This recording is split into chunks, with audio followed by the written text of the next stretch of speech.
Kan semua orang batuk kadang-kadang beda-beda. Ada orang kehujanan jadi batuk. Iya. Itu gimana itu?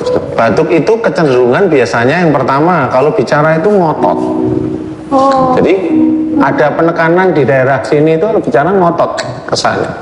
Itu pertama. Yang kedua, selain ngotot ada kecenderungan emosi. Ada emosi yang mengikuti dalam bicaranya. Nah tuh Pak Ustadz tuh Apa? batuk. Om Deddy suka batuk kan? Maksudnya Anda ngatain saya? Enggak. Emang emosional ya kalau ngomong ngotot tuh Pak, beneran. Biarin saya batuk-batuk deh.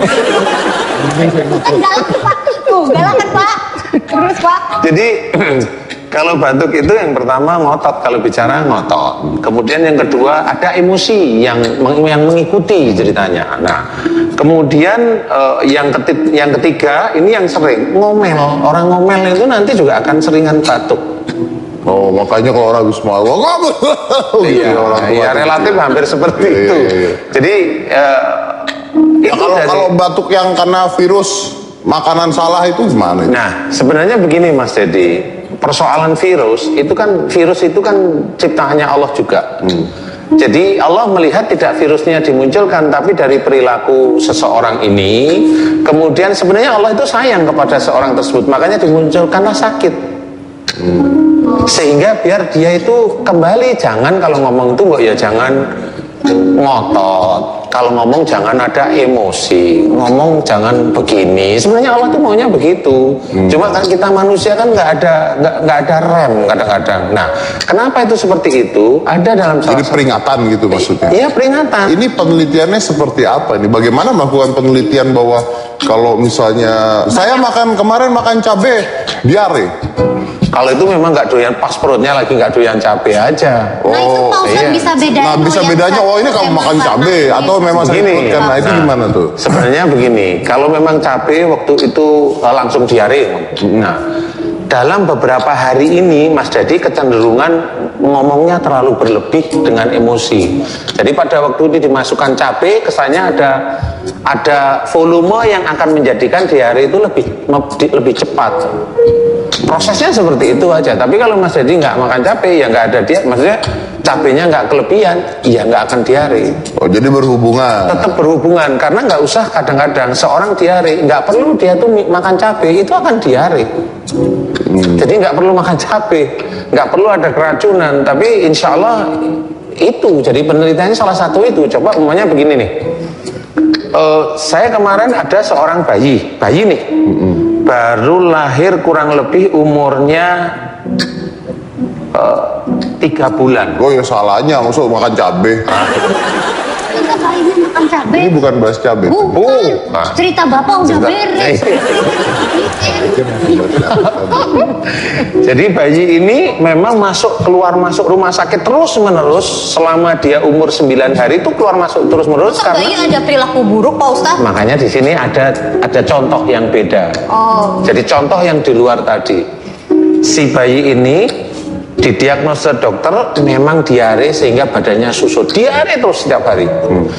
Dites oleh dokter bakteri nggak ada, ini memang ada radang di daerah usus menurut dokter. Tetapi kalau saya insya Allah udah cukup, saya paham. Saya tanya sama si orang tuanya, di mana di antara kalian berdua ini yang hobinya nih kalau diberi masukan tidak dicerna dulu tapi langsung ngomel, siapa? Suaminya jawab, istri saya Ustaz. Istrinya ada. Saya bilang, tolong ibu nanti mohon ampun pada Allah Ta'ala dan minta maaf sama suami tentang kalau diberi nasihat seringnya langsung ngomong, nggak dicerna. Kenapa nggak istrinya aja yang keluar masuk rumah sakit tuh bayi kagak tahu apa-apa? Maunya kan seperti itu. Iya dong. Allah itu lebih pintar daripada kita Mas Edi. Sehingga orang tuanya yang saking sayangnya sama anak, dia akan berpikir. Kalau orang tuanya kan nggak pernah berpikir gitu. Kalau dia orang tua ini relatif kan sayang sama anaknya nih yang kecil nih. Jadi kalau anaknya sakit, dia lebih peduli. Oke, kalau gitu saya mau tanya, Ustadz pernah sakit apa? Nah, wah kalau saya sendiri masa nggak pernah sakit seumur hidup? Ayo, misalnya mungkin Ustadz sakit apalah? Anu tuh suka bintitan ngintip orang, jelas. Tahu lah ya. Ini pelajaran dari dulu loh, ini pelajaran dari dulu. Oh, bintitan ngintip orang pasti, itu kan pelajaran dari dulu kan. Kalau itu mending tanya orang paling dekat sama saya. Nah itu bisa jawab. Kalau saya jawab nggak pernah sakit kok lucu gitu loh. Dari kecil nggak pernah sakit. Loh, kalau dari kecil memang ada saya. Flu ada dari kecil. Kalau dari kecil ya. Gara-gara apa ada. tuh flu tuh? Nah, memang setelah saya dewasa ngerti, kuliah ngerti, karena memang setelah kuliah itu kan saya mempelajari ini. Setelah ngerti ya saya hanya cuma cerita. Oh dulu saya begini, saya ceritanya sama orang tua. Oh ayah saya, ibu saya ngerti. Iya memang kita dulu begitu loh. Dari sanalah mulai saya mencoba untuk mengajak orang tua itu menjadi lebih baik, lebih dekat pada. Terus nggak pernah flu lagi? Nggak pernah. Nggak pernah minum obat Pak Ustadz, jadi kalau sakit? Nggak pernah. Nggak pernah? Wow, jadi benar-benar merefleksi diri pernah apa-apa-apa. Iya, jadi sempat tubuh saya itu saya rusak dengan gaya di luar ilmu gizi dan ilmu kedokteran nih. Saya rusak nih. Contoh, makan itu hanya cuma sekedarnya kalau saya lapar, makan itu hanya nasi sedikit sama tahu atau tempe atau ini. Itu karena kenapa? Nggak punya duit atau? Salah satunya iya.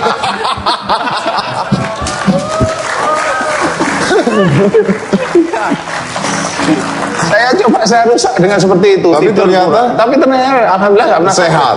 General check up sehat. Pak Ustadz, tapi beneran, aku mau nanya nih. Iya. Aku tuh kan punya mah ya, jadi sering sakit. Sama yang paling sering tuh dari sini nih Pak Ustadz nih, dari pundak sini sakit sampai ke kepala. Jadi sering sakitnya cuma sebelah kiri, terus sebelah kiri, terus itu kenapa ya Pak Ustadz? Kalau emas sama pundak sampai kepala itu beda tipe perilaku. Kalau emah itu tempatnya di daerah perut. Perut itu sama seperti yang lain, makanan masuk dipecah oleh lambung, asam lambung, kemudian diserap oleh usus, lalu usus besar kan gitu ya. Nah, kalau persoalannya di perut ini, insya Allah hubungannya dengan pada waktu ada urusan di dalam keluarga, ada masalah-masalah di dalam keluarga. Nah, Mbak Gina ini cenderungnya bukan menerima dulu dengan baik, dengan tenang, baru dikeluarkan solusinya, tapi baru mamanya ada mama ngobrol gini atau Lawan dia. iya langsung di sini jengkelnya muncul. Oh, emang gitu orangnya? Iya. Ngomong dulu gitu. Oh, iya. Di ini. Bener. Insya Allah seperti itu. Kalau yang kepala ini Pak Ustadz? Kalau di bahu sampai kepala itu urusannya dengan pekerjaan nih. Jadi pekerjaannya begini nih. Jadi Mbak Gina bisa aja umumnya ini hanya Kiasan. simulasi ya, Iya, kiasan iya, ya. simulasi ya. Umumnya dengan Mas Dedi. Jangan bobo saya Ustaz. Kan namanya simulasi. Ini di sini Pak, ada Bapak. Nanti saya yang dosa Anda. Enggak. Jadi umpamanya ada Mas Dedi nih. Ya. Ini kecenderungan umpamanya Mbak Gina itu apa yang dilakukan Mas Dedi itu rasanya jengkel aja. Wah lu gitu. Pernah kayaknya. Enggak lah, enggak. Itu misalnya Itu kan, misalnya. aja. Jadi kalau bahu, tangan, bahu itu urusannya dengan pekerjaan. Ya, kalau bahu ini sebelah kiri berarti ada suatu pekerjaan yang Mbak Gina itu kalau maunya ketemu dengan yang itu umpamanya itu jengkelnya dulu yang muncul. Itu saya terus loh Ustaz tiap hari. Jadi itu tinggal dibalik aja. Kalau itu hubungannya dengan pekerjaan yang jadiin Mbak Gina itu jengkel karena sampai ke kepala berarti pekerjaan itu sebenarnya dipikirin oleh Mbak Gina, ngerti, sadar, tapi ada jengkel yang nggak bisa keluar. Nah, caranya adalah kalau Mbak Gina memang masih dalam pekerjaan tersebut, dianggap pekerjaan yang Mbak Gina hadapi ini ujian. Pak, maksud Ustaz bagaimana ya? Saya jadi ujian ini Ustaz. Gitu. Kalau saya cerita gini Mas Dedi, kalau dalam Islam diceritakan waja'alna ba'dakum li ba'din fitnatan atas birun. Jadi ceritanya begini artinya. Sungguh aku ciptakan kamu ujian bagi yang lainnya. Tapi di Al-Quran itu nggak ada nama saya loh Ustaz. Mas, Mungkin pasien saya atau teman-teman saya ya ujian. Kemudian ujian teman-teman saya jamaah ya saya. Loh salah gimana tuh Ustaz? Kalau jodoh salah itu biasanya awalnya kenalnya dulu nafsu Mas. Wah berarti mantan istri saya nafsu tuh. Kenapa harus mantan Ya kita mah nyalain orang aja dulu, apa nyalain diri sendiri ya. Kalau mamanya nyalain, nah berarti ini kecenderungan nyalain ini kan ada ego di situ, ada ego. Kalau ego itu insya Allah hubungannya dengan jantung sama hati besok. Jantung sama hati. Jantung sama hati. Nah, kalau dengan nyalahinnya dengan emosi. Dengan emosi. Dengan emosi kan ada nyalahin yang hanya kamu umumnya di TV kan Bercanda. itu nggak termasuk. Nah cuma dia nggak termasuk di jantung, tapi nanti masuknya nanti di daerah tulang belakang sakitnya. Oh. Jadi di daerah tulang belakang. Kemudian kalau memang nyalahinnya sampai ya keterlaluan ya itu nanti di jantung. Jantung itu bisa lari ke arah koronernya. Aduh. Bisa seperti Bisa itu. sampai kayak gitu. Bisa.